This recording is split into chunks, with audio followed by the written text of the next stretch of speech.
Mi nombre no es relevante para este registro. Lo que importa es el material que tengo frente a mí. 817 páginas de un expediente que oficialmente no existe. Fue archivado bajo la clasificación NC 47, una categoría que en la jerga administrativa se reserva para casos sin conclusión definitiva, aquellos que no encajan en los parámetros convencionales de investigación. Durante años, este expediente permaneció en una caja sellada en el sótano del Departamento de Policía del Condado de Whitmore, estado de Virginia, hasta que un cambio administrativo y una auditoría interna lo sacaron brevemente a la luz. Tuve acceso a él durante 72 horas. Hice copias. Lo que están por escuchar es lo que encontré. El caso que voy a presentar ocurrió en marzo de 2011, en un área rural conocida como Pine Hollow, una comunidad de aproximadamente 2.300 habitantes ubicada en el extremo noreste del condado. Pine Hollow no es un lugar que aparezca en guías turísticas. Es una de esas localidades que uno atraviesa de camino a otro sitio. Granjas dispersas, bosques densos, carreteras secundarias apenas iluminadas por farolas antiguas. La economía local se sostenía, y aún se sostiene, en la industria maderera y en pequeñas operaciones agrícolas. Es un lugar donde todos se conocen, donde las puertas rara vez se cierran con llave, donde la criminalidad violenta era prácticamente inexistente hasta ese año. El Departamento de Policía del Condado de Whitmore operaba con un personal reducido. 32 oficiales para cubrir casi 1.200 kilómetros cuadrados. Los turnos nocturnos eran cubiertos por parejas de patrullaje que recorrían sectores designados, respondiendo a llamadas esporádicas, accidentes de tráfico, disputas domésticas, alarmas activadas por error. La unidad que nos ocupa, identificada en los registros como Patrulla 7, estaba compuesta por el oficial James Kellerman y la oficial Ashley Dunn. Kellerman tenía entonces 41 años, 14 de servicio, un historial impecable, 3 condecoraciones por servicio ejemplar, instructor certificado en técnicas de desescalada.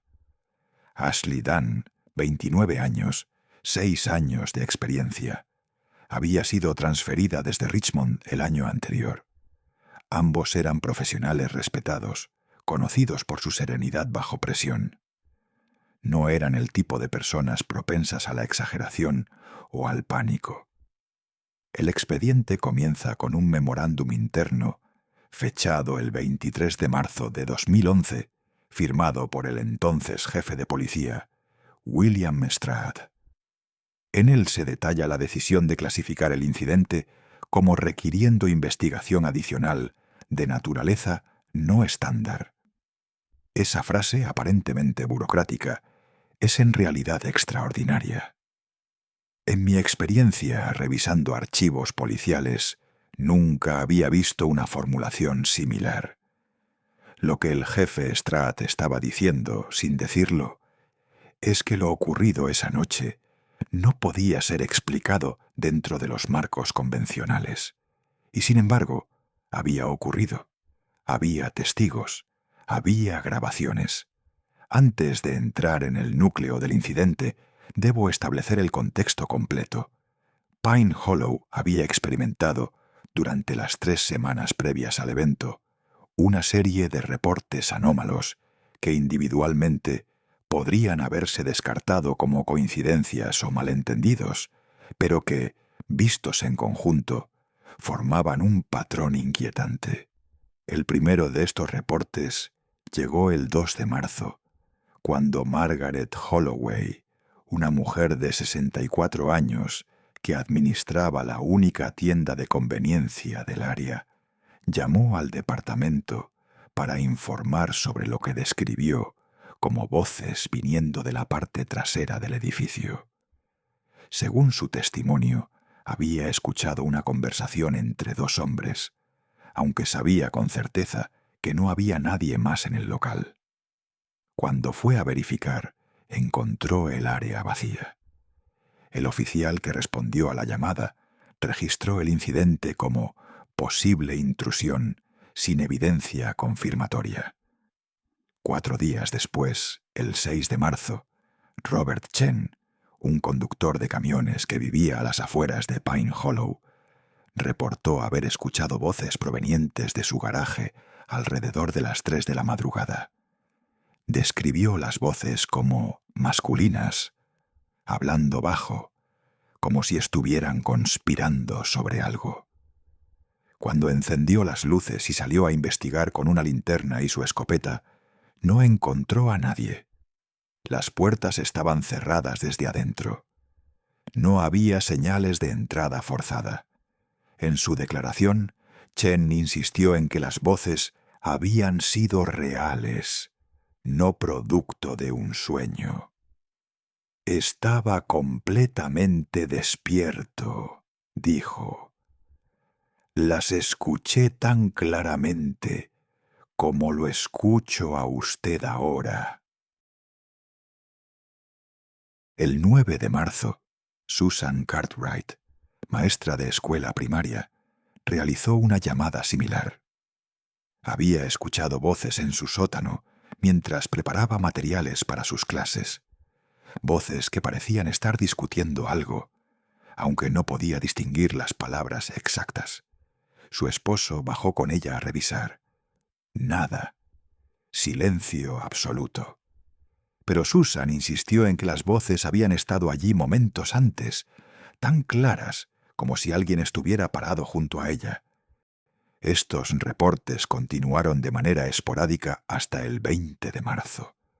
12 llamadas en total, todas con características similares, voces sin fuente aparente, escuchadas en momentos de quietud, generalmente durante la noche o en horas tempranas de la madrugada. En algunos casos los testigos describían las voces como masculinas y serias. En otros como apagadas, como si vinieran a través de una pared.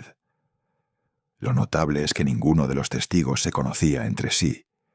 Vivían en áreas separadas de Pine Hollow, y sin embargo todos reportaban el mismo fenómeno básico. El departamento de policía comenzó a tomar estos reportes más en serio después de la 8ª llamada. Se asignó al detective Martin Hauser para realizar un seguimiento discreto. Hauser, un veterano de 22 años de servicio, entrevistó a cada uno de los testigos, tomó declaraciones detalladas, buscó conexiones. No encontró evidencia de conspiración o fraude. Los testigos no se habían comunicado entre sí. No había motivo para fabricar estas historias. Hauser escribió en su informe preliminar: los testigos parecen sinceros. No hay indicadores de engaño. No se ha identificado una causa natural para los reportes. Se recomienda vigilancia adicional en el área. La noche del 22 de marzo, todo cambió.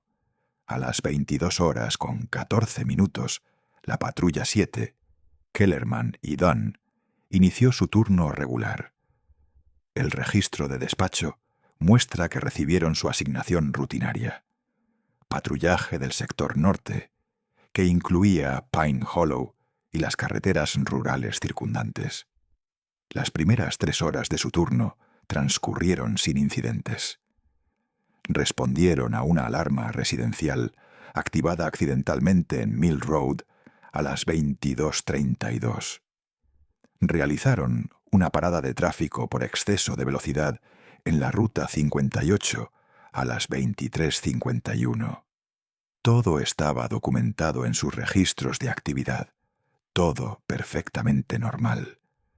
A la 1:17 de la madrugada, la patrulla 7 informó por radio que tomarían su descanso reglamentario de 30 minutos en el estacionamiento del centro comunitario de Pine Hollow, un punto habitual para las unidades que patrullaban esa zona. El despachador, Mónica Reyes, confirmó la información. Esto quedó registrado en el sistema. Lo que ocurrió durante los siguientes 38 minutos es donde comienza la anomalía.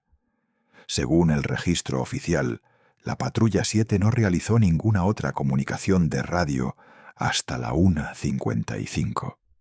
Sin embargo, el sistema de grabación de radio del departamento, un dispositivo que registra automáticamente todas las transmisiones, capturó algo diferente, algo que no debería estar ahí.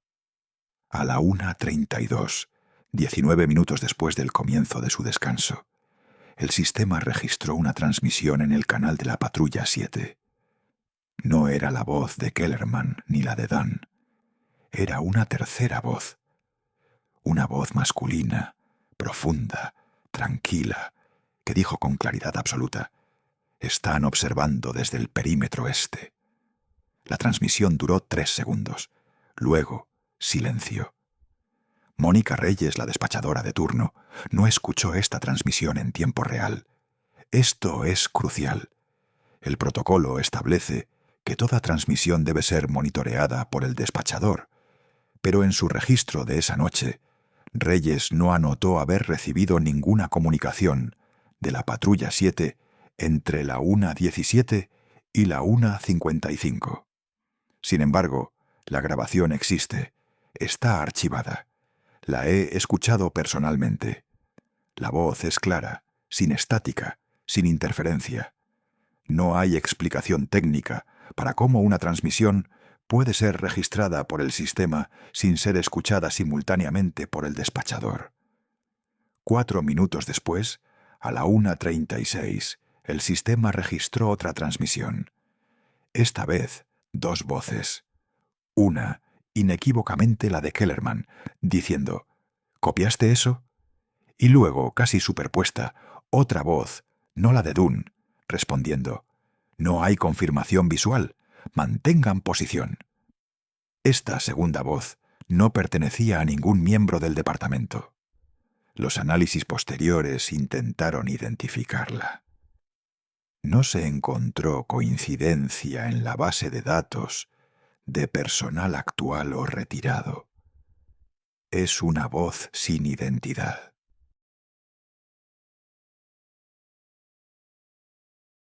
Entre la 1:36 y la 1:55, el sistema registró 11 transmisiones adicionales. Algunas eran de Kellerman y Dunn, comunicándose entre ellos con aparente normalidad. Pero entremezcladas había voces que no deberían estar allí. Voces que hacían referencia a movimiento en el sector 3, a luces no identificadas, a protocolo de contención. Frases que no tienen contexto dentro de un patrullaje rutinario en una zona rural tranquila. Lo más inquietante es lo siguiente. Cuando Mónica Reyes fue interrogada durante la investigación interna, insistió en que no escuchó ninguna de estas transmisiones durante su turno. El sistema de despacho estaba funcionando normalmente. Su equipo estaba operativo. Y sin embargo, no escuchó nada. Las grabaciones, sin embargo, son innegables. Existen. Están ahí. Múltiples voces, conversaciones superpuestas, referencias a situaciones que no estaban ocurriendo, o que oficialmente no estaban ocurriendo. A la 1:55, la Patrulla 7 rompió silencio con una transmisión de emergencia. Fue Dan quien habló, su voz alterada pero controlada. «Despacho, Patrulla 7. Necesitamos apoyo en nuestra ubicación. Centro comunitario de Pine Hollow. Tenemos una situación. Tenemos múltiples individuos no identificados en el perímetro. Repito, necesitamos apoyo inmediato». La tensión en su voz era evidente. Mónica Reyes respondió de inmediato, despachando la Patrulla 3 y la Patrulla 9 como refuerzo. El tiempo estimado de llegada era de 12 minutos. Durante esos 12 minutos, las transmisiones de radio se volvieron caóticas. Kellerman reportó haber visto figuras moviéndose entre los árboles al este del estacionamiento. Dan confirmó avistamientos similares al norte. Pidieron identificación a los individuos. No hubo respuesta. Las figuras, según describieron, no respondían a las órdenes verbales ni a las luces de la patrulla. Simplemente se movían, apareciendo y desapareciendo entre las sombras del bosque circundante. Y luego, a las 2:03, en medio de una transmisión de Kellerman, describiendo su intento de aproximarse a una de las figuras, se escuchó aquella voz de nuevo. La tercera voz, tranquila, casi clínica. Contacto visual confirmado. Proceder con cautela. No era Kellerman. No era Dan. Era esa otra voz, la que no debería estar en su canal, pronunciando palabras que parecían dirigidas a ellos, pero que ellos no estaban diciendo.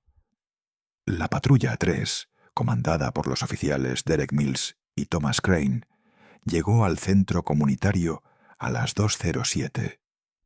Su informe describe la escena. La unidad 7 estaba estacionada en el centro del parking, las luces de emergencia encendidas, ambos oficiales de pie junto al vehículo con las linternas encendidas, iluminando el bosque circundante.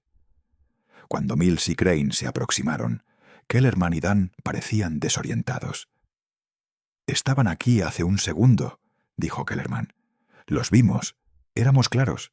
Eran al menos 5 o 6 personas moviéndose entre los árboles». Mills y Crane realizaron un barrido completo del área con sus linternas. No encontraron a nadie. No había huellas frescas en el suelo húmedo. No había señales de que alguien hubiera estado allí. El bosque estaba en silencio absoluto. Ni siquiera los sonidos típicos de la fauna nocturna. Solo quietud. La patrulla 9 llegó 3 minutos después. Entre las 3 unidades realizaron una búsqueda exhaustiva que duró casi 40 minutos. Revisaron el perímetro completo del centro comunitario. Penetraron en el bosque hasta donde las condiciones lo permitieron.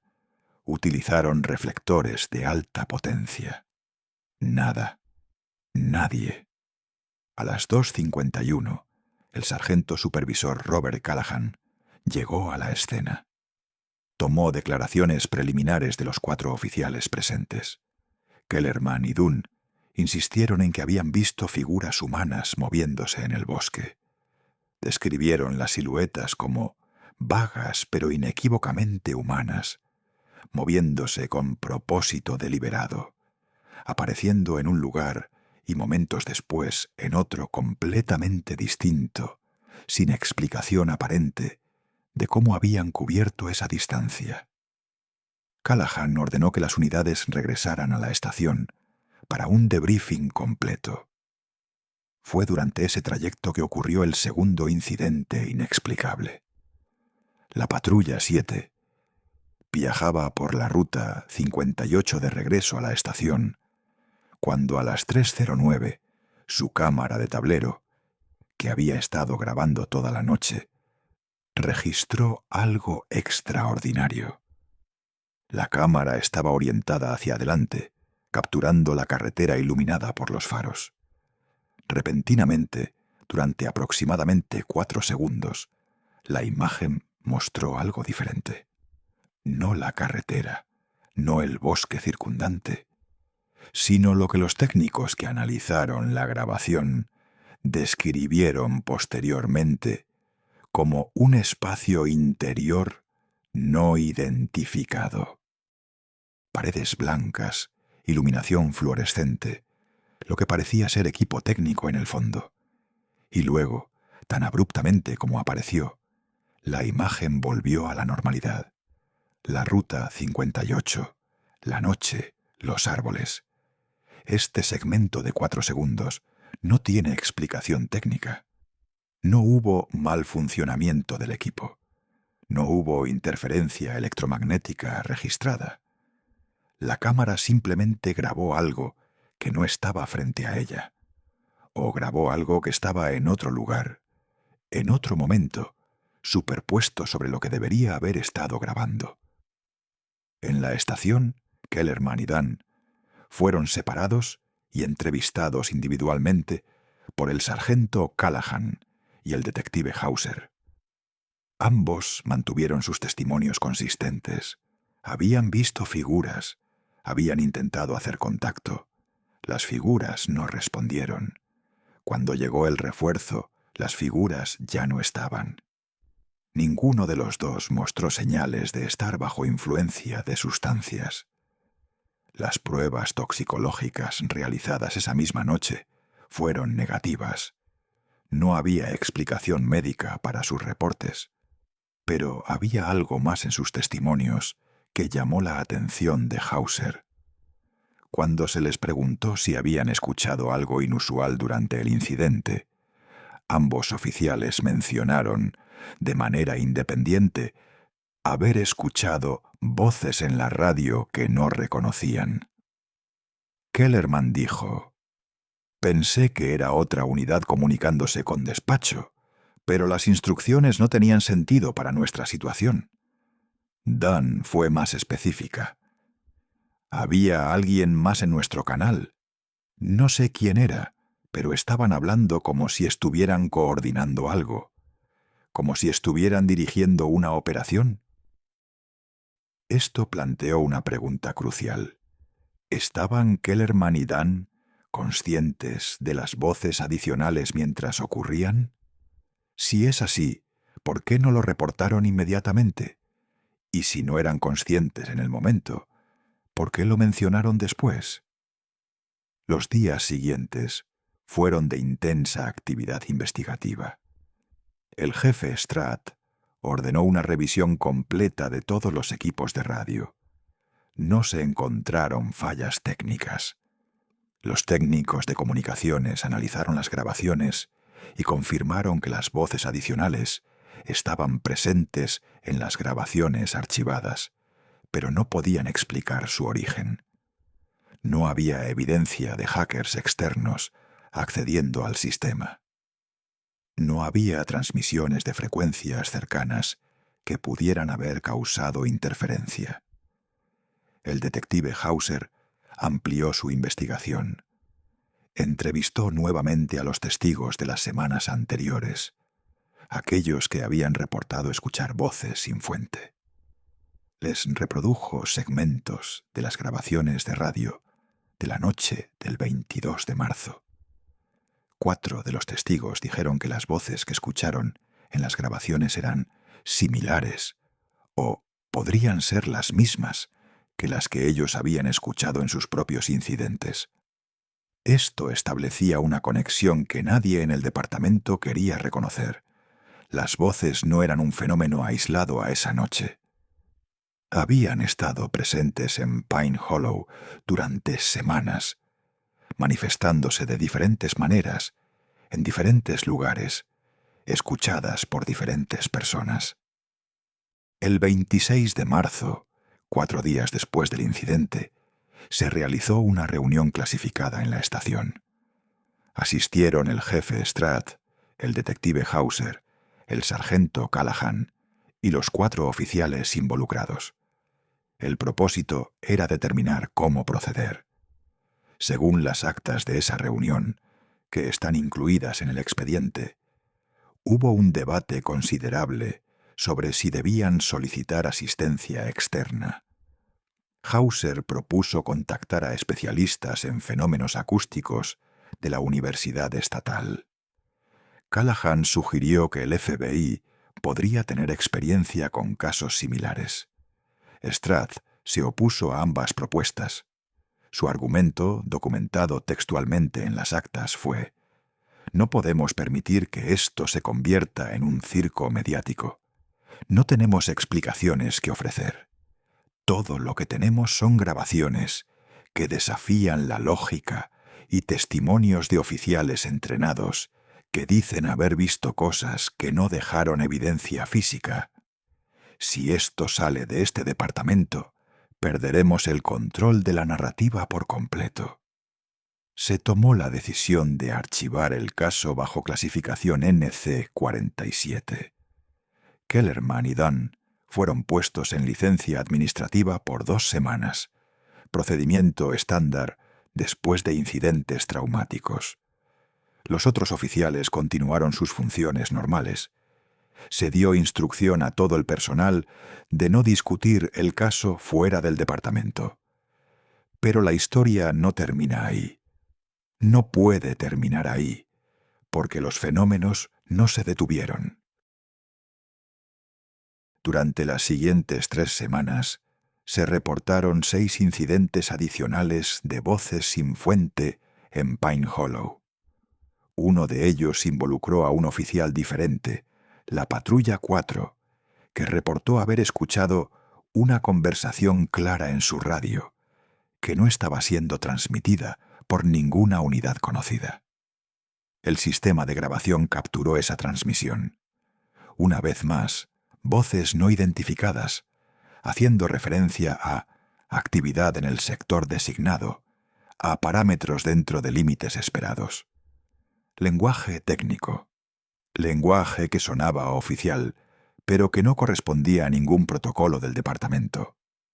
El 12 de abril, Margaret Holloway, la mujer que había hecho el primer reporte el 2 de marzo, llamó nuevamente.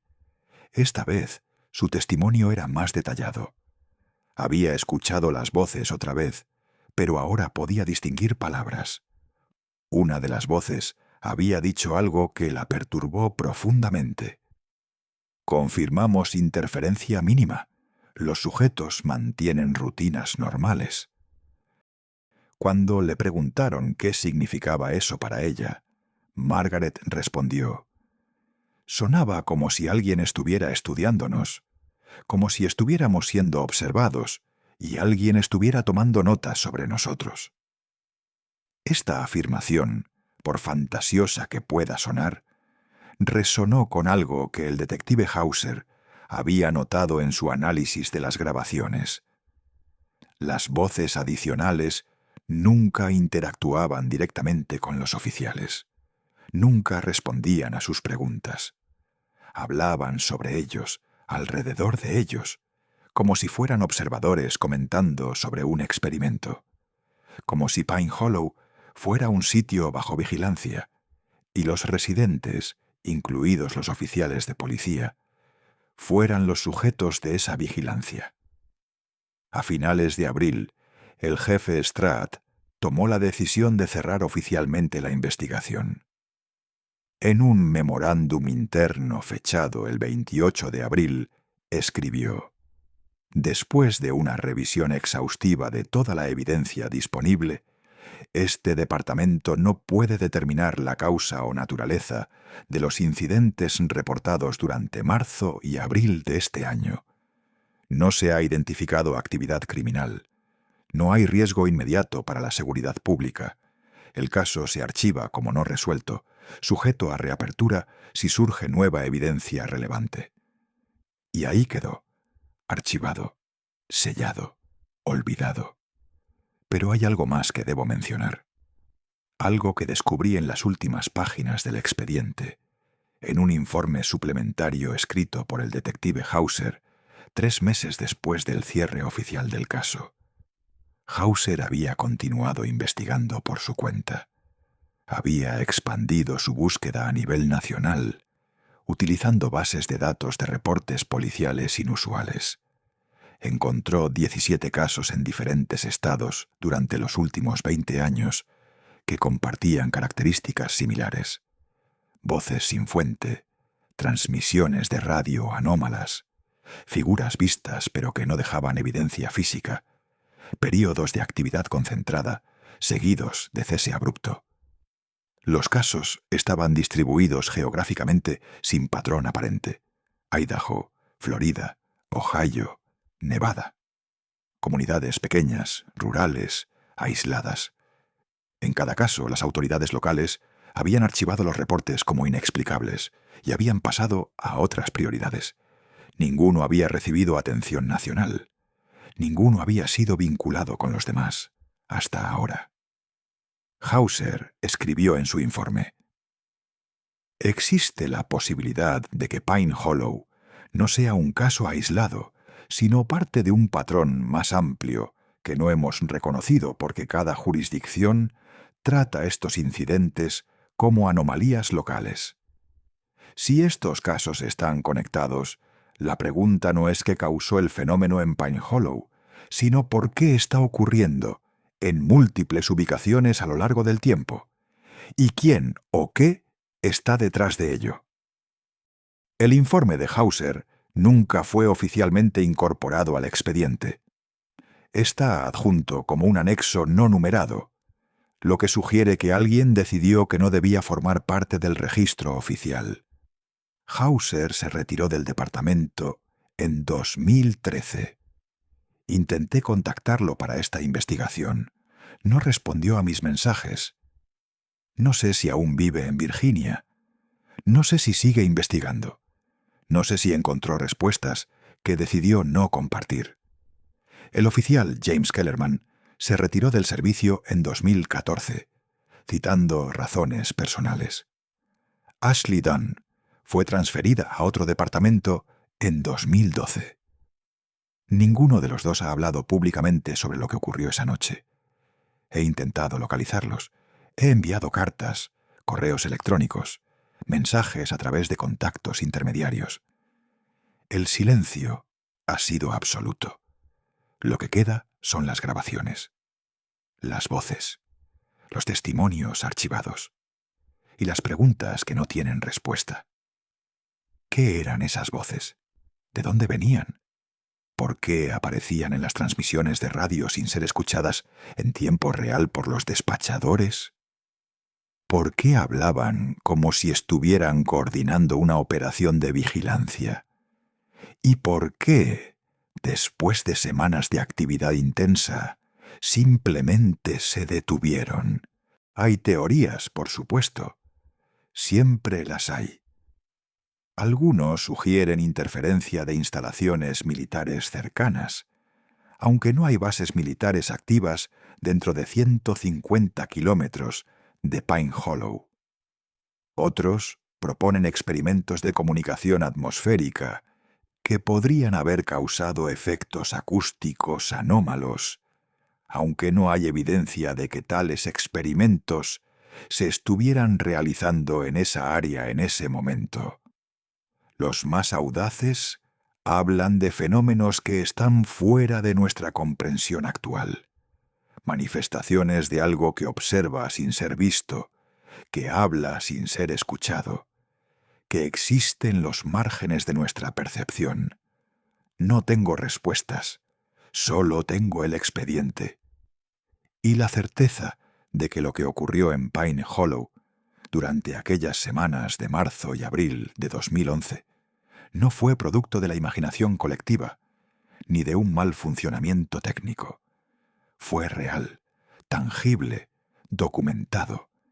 Y si ocurrió una vez, si ocurrió en 17 lugares diferentes a lo largo de 20 años, entonces la pregunta que deberíamos hacernos no es si volverá a ocurrir.